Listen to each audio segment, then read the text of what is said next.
Actually, if we talk about, we need to talk about some good players on the tour these days. And squash has changed a lot in the last 5 years, 6 years. Some Egyptian players are strong on tour now. We have 3 players in the top 10. We have like 5 in the top 20. And the good thing about when we talk about talent and stuff, we talk about Egyptians. We all knew that Egyptians were always talented, but they never made it actually to #1 and #2 in the world before Shabana. Before it was Gamal Awad, amateurs and stuff. He was a very good, strong player and everything, but we never went to that part. You know, #1, 2, and 3 in the world of Egyptians. That was because everybody started working on his fitness, and they started combining talent with fitness. So we started moving forward, and there's lots of good players now. If you talk about Shabana, 3 times world champion. He started playing hard, like he started getting into it when he was 25 years old. He was 25 in the world maybe, and then moved to like top 5, and then world champion and stuff. He's Shabana. If I talk about his game, actually I love his game. I kind of play, my game is close to his, but of course his is a lot more consistent. We have similar shots, and his control is exceptional. The way he controls the ball, and he plays a bit like Janshir. You never see something coming out like, you know, something like weird. No, everything is like deep, comes out. It's an amazing drop in the right place, in the right time. And this is what made him different. So you never like wait for something wow to happen, but the ball just finishes in an amazing place, you know, in the right place exactly. And this is Amr Shabana, amazing control. Talk about Ramy Ashour, it's my younger brother. Ramy plays a random, natural game. He's very natural, he's very talented, but it's so random. You can never ever expect what's going to happen. It's 2-3 shots. We know that the backhand nick, it goes like this.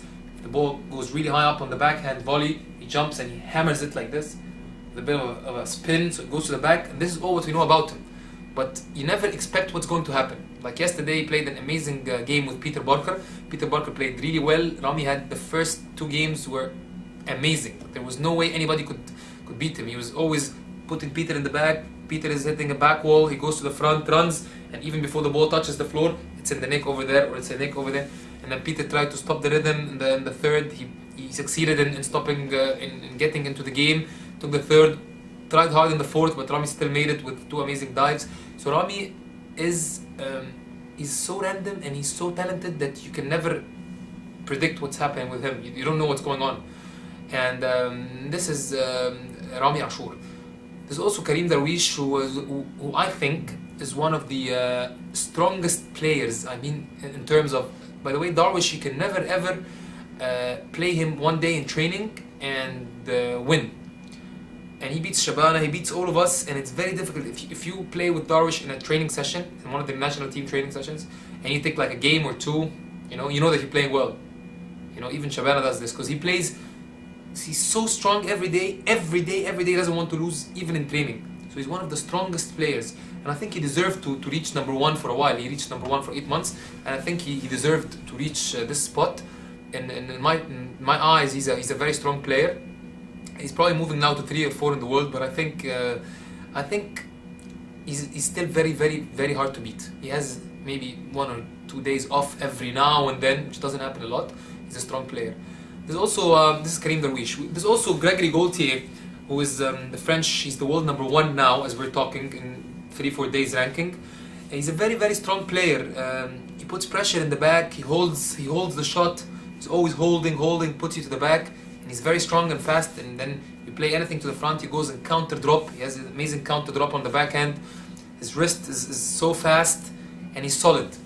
And he's one of the players when you come and play, when you know that you're playing Greg, you know that you're going to have a very hard match, and if you need to win, it's not going to be easy. He's not going to let you win in like half an hour, 40 minutes. You have to make him stay on court for a long time, and you have to dominate, you have to move him around.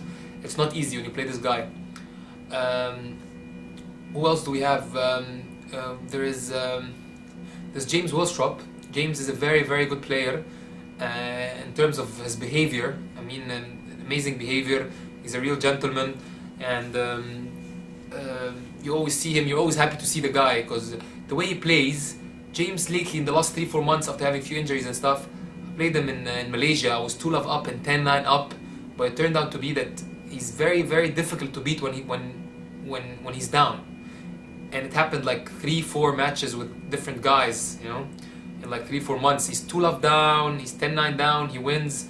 He's 2-1 down, 10-7 down, he wins. And whenever it comes to like a tiebreak or something, he always wins. When it's close in the points, towards the last few points in the game, he always takes them. So he always plays really well under pressure, and his game gets stronger under pressure. And he's a very talented player too. Uses his wrist, he holds a lot. He has big steps to the front. He's not an easy player also to beat, and when you play him, you know that you're having it's always a tough game. Who else do we want to talk about? There's a few good players. There's Alistair Walker, who's coming on the tour now.